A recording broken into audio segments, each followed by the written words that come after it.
L'avantage évidemment de ce GPS, c'est qu'il y a un soft qui permet de travailler dans les deux sens avec l'ordinateur. Alors, pour moi, c'est important parce que je l'utilise dans les régions polaires et en particulier maintenant en Antarctique.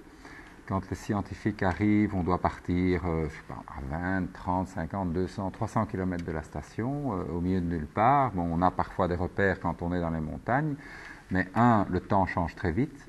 Et puis là où il n'y a pas de repères quand on va à la côte sans GPS, c'est absolument exclu, impossible. Donc je dois préparer ma route.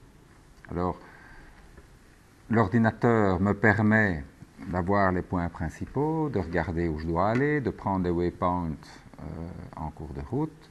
Et puis après ça, quand mon itinéraire est fait, je balance ça sur le GPS et bon, puis je suis parti. À l'inverse, quand on est en route, qu'il y a par exemple une chose très importante de niveau sécurité, c'est que je balise les crevasses. Bon, la précision du GPS, et maintenant d'ailleurs avec le nouveau système, on peut encore être plus précis, et donc ça c'est vraiment très très bien. Et on est précis à quelques mètres près. Et ça, pour moi, c'est totalement essentiel. Donc, sans l'ordinateur, c'est pas possible d'utiliser le GPS pour gérer un groupe. C'est ce qui est mon cas. Et donc ça, c'est vraiment bien. Comme ça, même si j'ai un guide qui part avec une équipe, je peux le briefer, je peux donner les guidelines, attirer l'attention sur qu'à cet endroit-là, il faudra peut-être faire attention, peut-être prendre les waypoints. Là, il faut avoir le GPS on, etc., etc. Donc, non, moi, je trouve ça...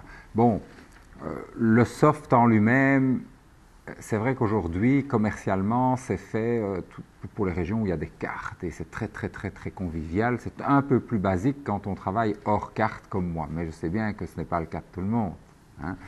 On aimerait avoir des softs beaucoup plus polyvalents parfois, mais ils fonctionnent. C'est transmissible d'un appareil à l'autre. Bon, à la station, on a une bonne dizaine de GPS comme celui-ci.